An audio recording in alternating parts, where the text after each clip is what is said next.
Hello everyone, my name is Mr. T. I run the Building Dreams After School program. In this class or series of videos, I'll be teaching you different life skills as well as STEM activities using science, technology, engineering, and math. I like to do lots of hands-on activities to not only get you engaged, but also show you some of the actual application and historical aspects. That way you not only learn something useful, but hopefully can apply it to something else in the future. So today we're going to do a very simple activity, making catapults. Now with the catapults that you'll see here is it uses kinetic energy stored in the rubber bands. Now this is a torsion style catapult, and it definitely differs from the historical style ones that I can show here and here. Now this style catapult differs greatly from the different designs that were used historically. Now one thing that a lot of people have confused is there's different styles of catapults. There's also different styles of siege weapons. Out of all the siege weapons, the trebuchet, which is this huge one here, throwing a car,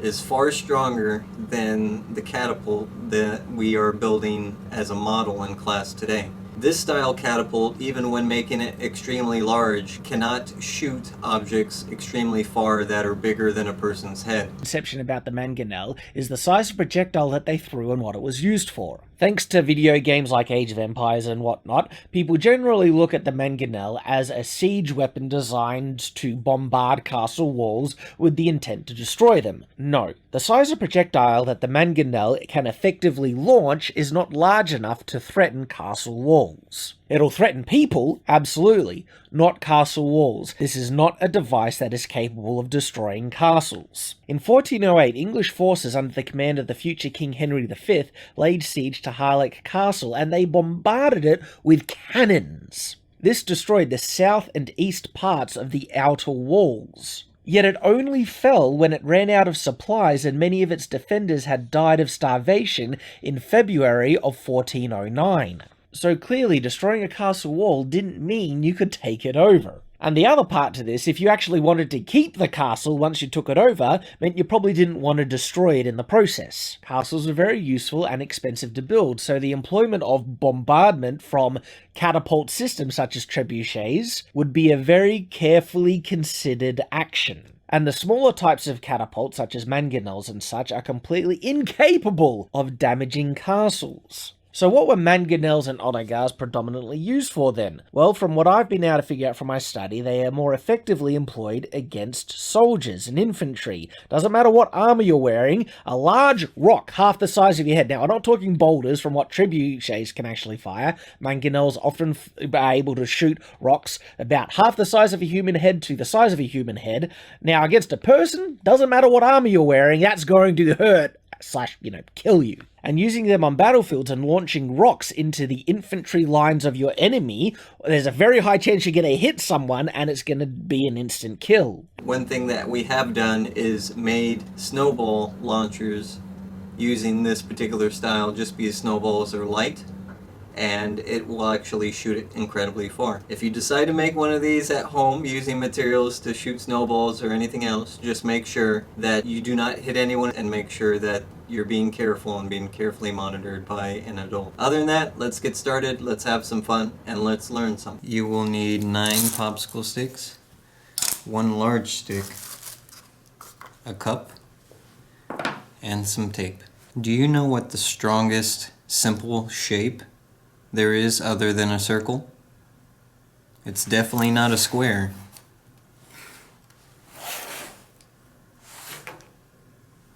It's a triangle. When you put extreme amounts of weight on one side of the shape, there's always 2 sides that push back, that keep it from disfiguring. Now if we were to think of a square, if we put an extreme amount of weight on the top side or any other side, the square becomes weak at the corners and begins to bend one way or the other. That's why we're going to choose a triangle. What we're going to want to do is take your popsicle sticks and overlap the edges. That way they smoothly overlap. And inside your kit you should have 3 foot of tape. You're going to want to tear your tape into small pieces, roughly about 2 inches. It should definitely not be the full length of your finger, else you will run out of tape. So if we overlap the 2 edges of 2 different sticks cleanly, we can lay the tape directly on top, pick up that stick, and fold the tape over. When we fold the tape over like this, it actually makes a good bond to where it's completely together.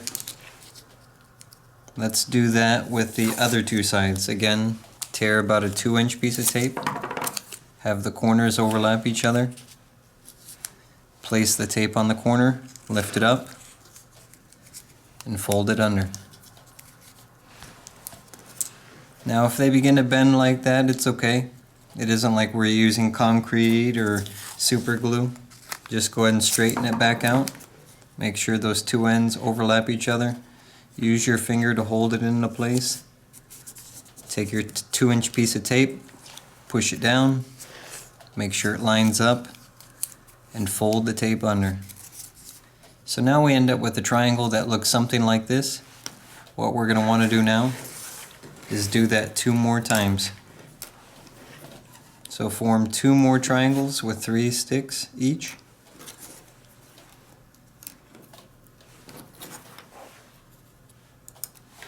Just like that. Start tearing off 2 inches of tape, and again repeat the process. Line up the corners and fold over the edge.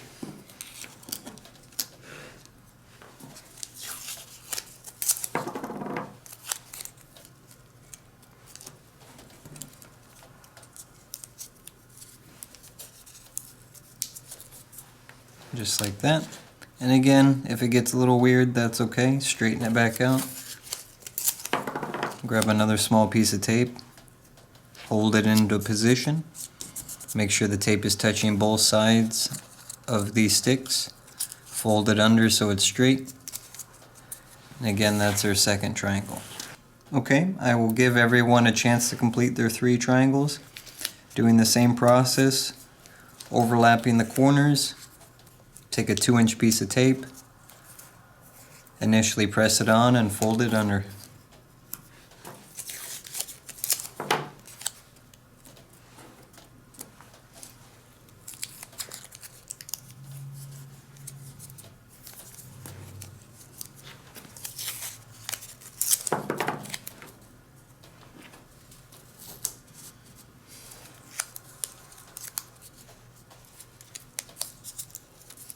Okay, so I have my 3 triangles done.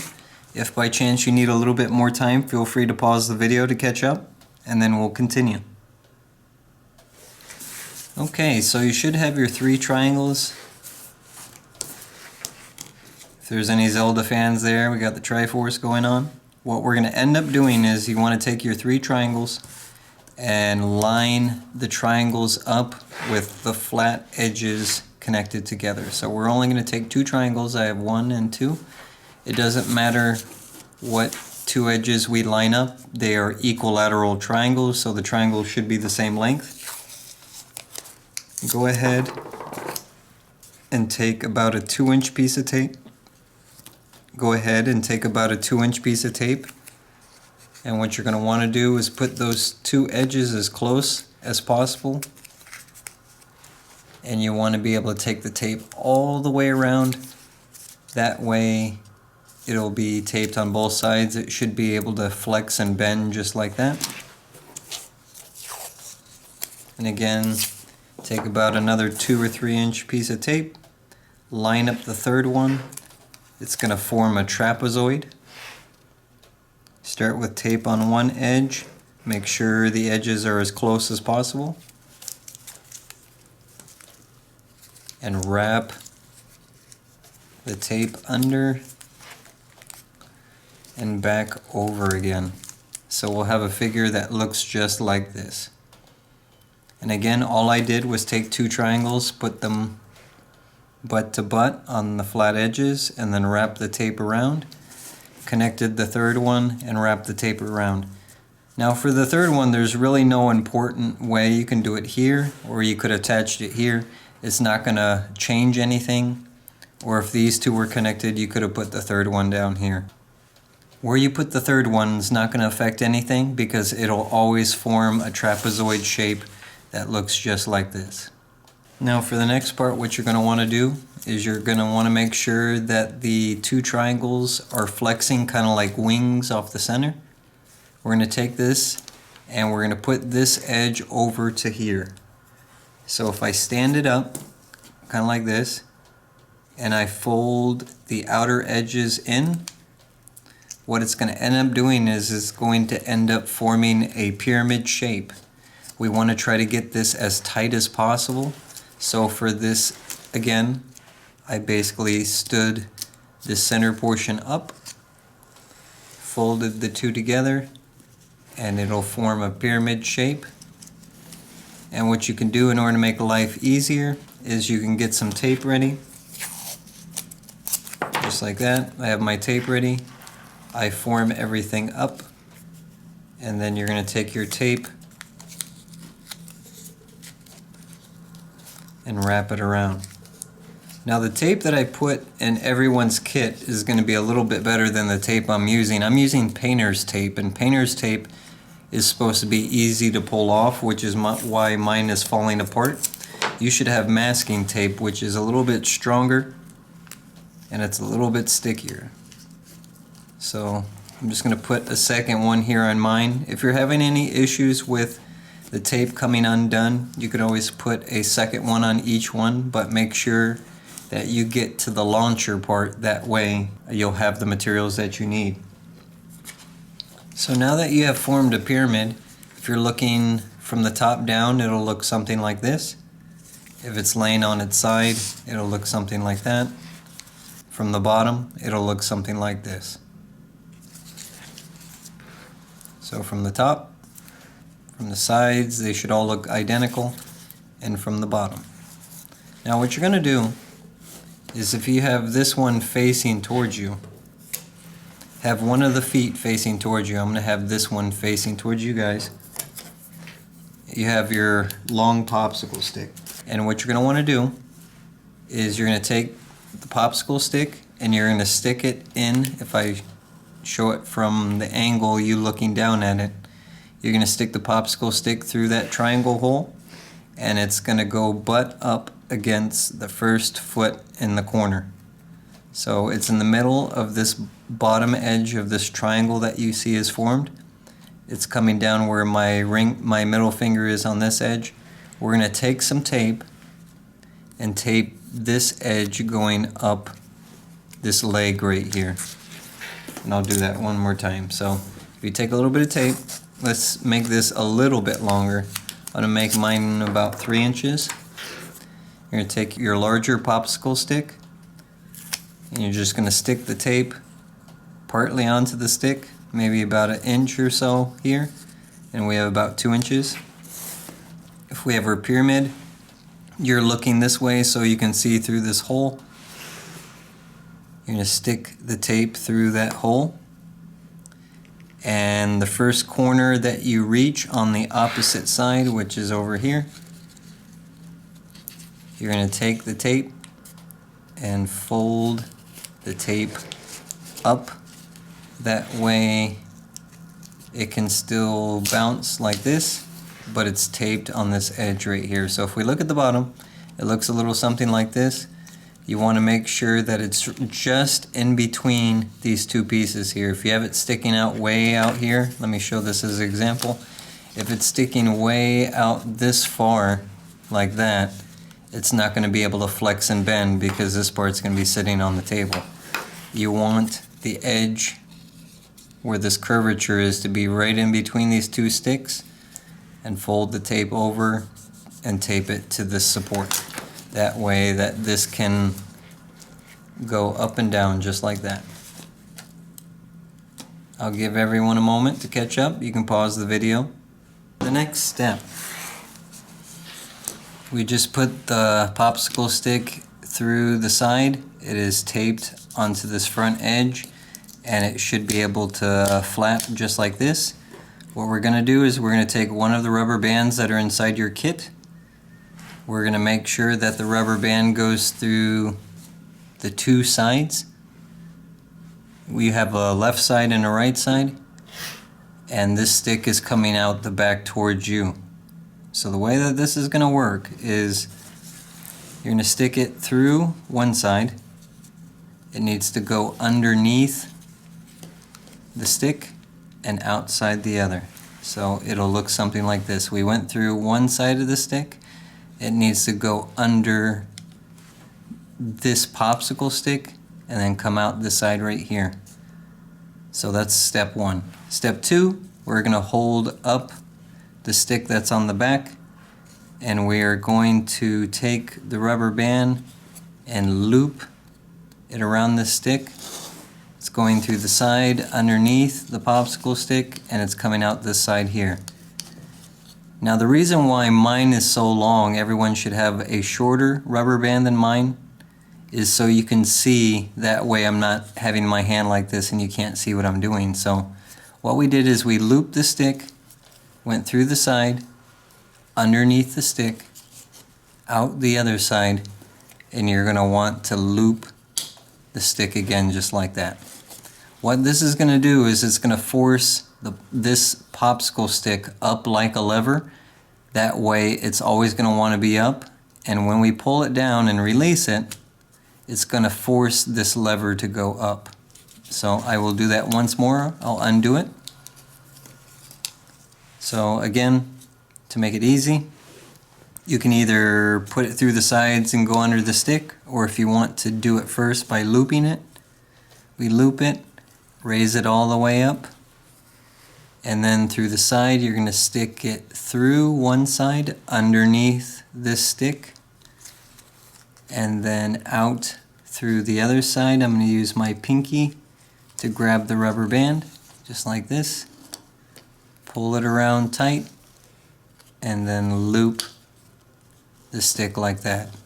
If by chance your rubber band happens to stretch a little bit, what you can do is you can pull a little bit of excess, give it a twist, and then pull it back over the popsicle stick like that. That way it'll be a little bit tighter. But in general, this will actually give you quite a bit of kinetic energy. Okay, so now we have our actual pyramid portion with the popsicle stick attached on the back. We can just kind of press up against it and make sure that it does have tension on it. The tension is the kinetic energy building. That way it can actually shoot something. For the next step, we're going to want our paper cup. And we're probably going to end up using maybe about 3 or 4 inches. And the reason why I'm saying 3 or 4 inches is this tape is going to go on the bottom of the stick, just like this.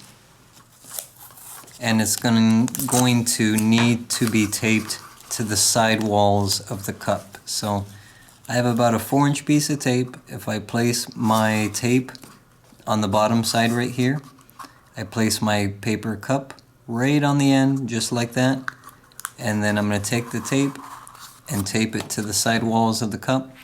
That way I can either grab the lever right here and then I can actually shoot something. If by chance you have a slightly longer stick, what you can do is, if you have a fingernail, you can use your fingernail to pull the stick down, just like that, and then you can shoot up like that. So this is our basic catapult. If you wanted to go ahead, if you have any tape left, you can use your tape to reinforce any areas that seem a little bit weak. I enclosed some marshmallows or some bubble gum that you can use to shoot. Or if you happen to have some tape left, you can make a little tape ball just by taking maybe about a 4-inch piece of tape. If you curl that up into a ball, just like that. Put that into the cup, and we pull it back, and just like that it shoots. It shoots very quickly, it'll shoot very far. Just be careful not to hit anyone in the face with it. I would say overall, if you do this project, it can actually shoot things maybe about 15 to 20 feet if you do it correctly. This is, like I said, a basic catapult. And like many different tools or items that you've seen in the world, it uses kinetic energy or stored energy using the rubber band. There's different types of catapults and siege weapons such as ballista. A bow and arrow is similar like that, where it has a rope or something that builds tension and it shoots or launches an item. If you have any questions regarding this project, let me know. If you're building one with a friend, it's a good opportunity to see how far your catapult launches compared to his or hers. Just make sure that you do it safely and you don't accidentally hit anyone in the eye.